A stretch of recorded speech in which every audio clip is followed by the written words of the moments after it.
Goeiemôre vriende, dis vandag Vrydag 20 Februarie 2026, so aan die begin van 'n naweek. Mag dit vir julle 'n wonderlike naweek wees en mag julle sommer net so 'n bietjie, as julle kan, so 'n bietjie ontspan. Ons raak net so vir 'n wyle stil voor die Here.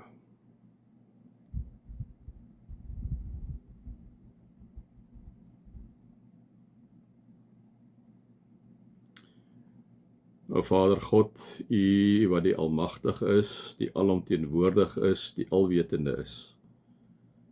Voor U kom buig ons neer. Here, en kom vra ons vir U dat U ook deur die Gees vanoggend sommer met ons sal praat. Amen. Vriende, mag daar vir julle genade en vrede en oorvloed wees, omdat julle God ken, Jesus ken en die Heilige Gees ken. Vriende, ja, ons is dan nou hierso by Timoteus 3, so aan die einde van Timoteus 3, Timoteus stukkie so baie hoofstukke nie, uit so 6 hoofstukke.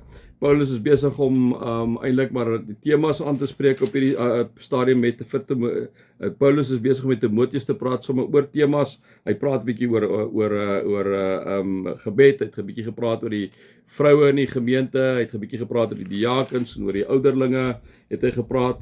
En dan kom ons hierso by vers 14 wanneer hy die volgende kom sê in 1 Timoteus 3. Hy sê: "Ek skryf hierdie dinge aan jou, hoewel ek hoop om gou na jou toe te kom. In geval my koms vertraag word, sal jy dus weer weet hoe iemand hom moet gedra in die huisgesin van God." Dit is die gemeente van die lewende God. Nee, dit is amazing wat Paulus vir hom sê. So hy kom sê, ek wil net jou 'n paar praktiese goed gee, dat jy weet hoe die mense moet lewe. En onthou net, dit is die huisgesin van God. Dit is nie sommer net so in hierdie gemeente nie, nee.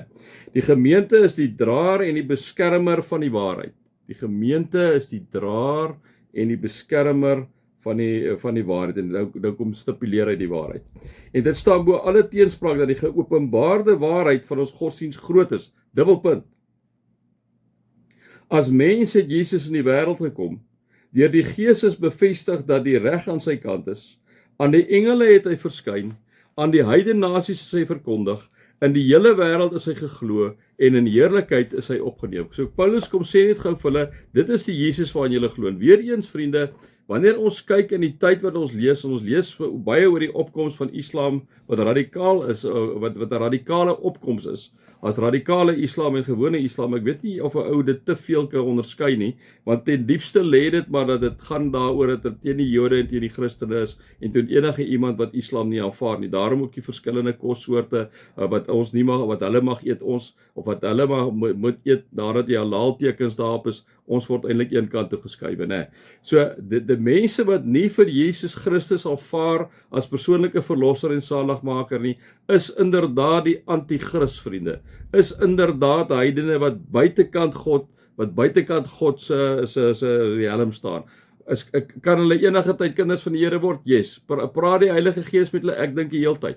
Die Heilige Gees praat, maar moet nie dat ek en jy enigsins enige illusie daaroor hê, vriende, dat godsdienste wat buite die Christelike godsdienst staan, alhoewel ons vir hulle lief is en alhoewel ons op 'n mooi manier met hulle omgaan, en nie soos met Islam met die mede godsdienste omgaan nie. Liewe vriende, is dit so dat Jesus is die weg en die waarheid en die lewe. Niemand kom by die Vader behalwe deur Jesus nie. En dis wat Paulus maar weer net hier op sy hart kom lê, né? En dan gaan hy aan. Miskien kom ons gaan aan. Dis is hoofstuk 4 sê hy die volgende. Die Gees sê uitdruklik dat in die eindtyd sommige afvallig sal word van die geloof. Hulle sal misleidende geeste navolg en die leerstellings van bose geeste aanhang. Hierdie dwaalleraars is skynheilige leenaars wie se gewete toegeskroei is. Hulle verbied mense om te trou en om bepaalde soorte kos te eet, né? So weer eens hierdie wettiese fundamentalistiese tipe van instelling waar die ouens sê jy moet hierdie wetjies nakom, as jy nie hierdie wetjies nakom nie, kan jy nie by God uitkom nie, wat absolute snert is, né? Dit het ons nou al baie keer vir mekaar kom sê. Dan gaan hy aan, hy sê, maar God het die voedsel gemaak sodat die wat glo en tot die kennis van die waarheid gekom het, dit met danksegging kan gebruik. Alles wat God gemaak het is immers goed.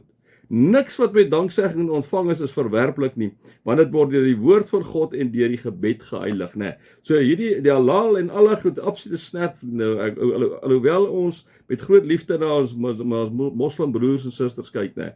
Ons woord kom sê vir ons baie duidelik, jy kan enige kos eintlik eet, né? Daar's nie daai dat jy nou hierdie goed en jy moet 'n priester of 'n imam of 'n ding nou kom om sekere goeders daar te sit en tekens op 'n dingetjie te sit. So nee, dis menslike goed daai. Paulus kom sê vir ons baie duidelik, niks wat met danksegging ontvang word, is verwerplik nie, want dit word deur die woord van God en deur die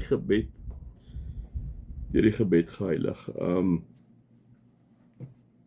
Vriende, ja, dit is maar my 5 sent vandag. Mag julle God se liefde ervaar, sy genade ervaar en sy teenwoordigheid ervaar. Amen.